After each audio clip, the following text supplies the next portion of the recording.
After 7 years of perfect performance, the email landed in my inbox at 7:14 a.m. Subject line, promotion announcement. 7 years of immaculate performance reports. 7 years of hitting numbers, breaking records, bringing in clients no one else could even get meetings with. I had built this company's real estate wing with my blood and quiet obsession. The promotion was a formality, so I opened the email without hesitation. And then I read her name, Rachel. Not mine, not the man who had carved profit out of ruin.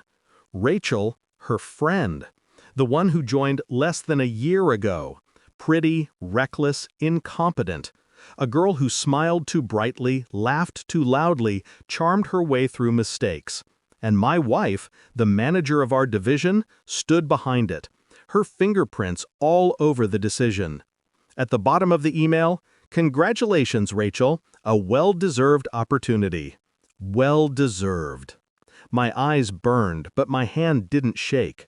Minutes later, she came into the kitchen, hair still damp from her shower, silk blouse tucked in too neatly for someone who claimed she was late. "Big day," she said, kissing my cheek like nothing had happened. I didn't move. "Rachel's going to be thrilled. She really deserves it." Her tone was too casual, too rehearsed. Then the smirk, small, sharp, venomous. "Friendship before love," she whispered, like it was a joke. I poured my coffee slowly, letting the sound of liquid fill the silence between us. I didn't argue, didn't beg, didn't even let her see the tremor of rage I buried beneath my calm. By noon, my resignation letter was typed, printed, signed. At 3, I handed it to the CEO. When his eyes scanned the words, the room shifted. His face drained, then twisted, then turned blood red. "Is this a joke?" he roared. I said nothing. His hand slammed the desk. "Do you have any idea what this means? What the board will say? What the clients will?" "Congrats to Rachel," I murmured, and smiled. And that was when I saw it, the flicker of panic in his eyes. Panic aimed not at me, but at her. I walked out of the CEO's office with silence pressed tight against my chest. The walls of the law firm next door glowed through glass windows. I had worked side by side with them for years, contracts, disputes, property rights, always clean, always professional. Now I wondered how much of it had been theater, because betrayal never arrives alone. It drips, leaks, spreads.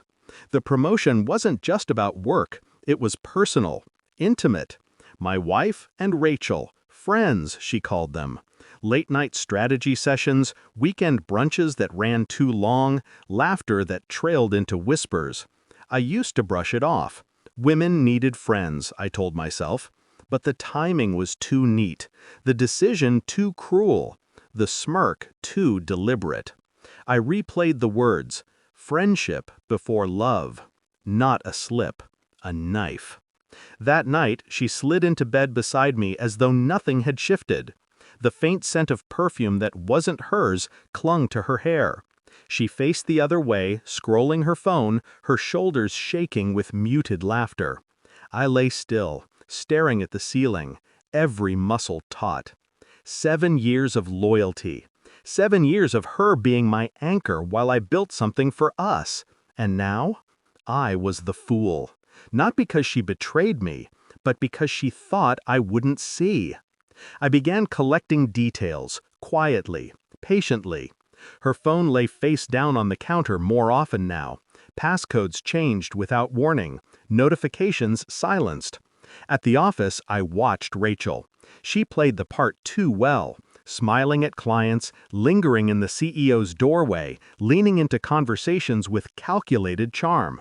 And always glancing toward my wife as though seeking silent approval. I requested client reports, contracts, performance evaluations. Rachel's numbers were laughable.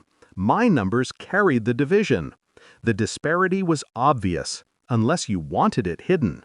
One night I found a receipt in her purse. Dinner for 2. A bottle of wine I knew she'd never order for me. The signature at the bottom wasn't hers. It was Rachel's, slanted, rushed, careless. They weren't just friends. The puzzle clicked into place with brutal clarity. This wasn't about merit. It wasn't even about friendship. It was desire. It was need. It was two women circling each other in secret while using me as the bridge between them. They had built their bond on my back, my work, my silence, my devotion. I smiled through dinners. I nodded at stories. I left her untouched at night and watched her shift further away. Inside, I sharpened every detail into a weapon. Because betrayal is not about the act itself. It's about the arrogance, the belief that you won't notice. The evidence arrived in an envelope. I had hired a private investigator. Nothing elaborate. A man who owed me a favor from a real estate dispute I had solved for him. Photographs, dates, locations. My wife and Rachel at the boutique hotel across town, entering late at night, leaving in the morning, their hands brushing, their faces close, their laughter unguarded. Pages of proof. I studied every image until the anger burned itself into something colder, something surgical. That evening, I placed the envelope on the dining table. She walked in, heels clicking, lips painted, eyes tired.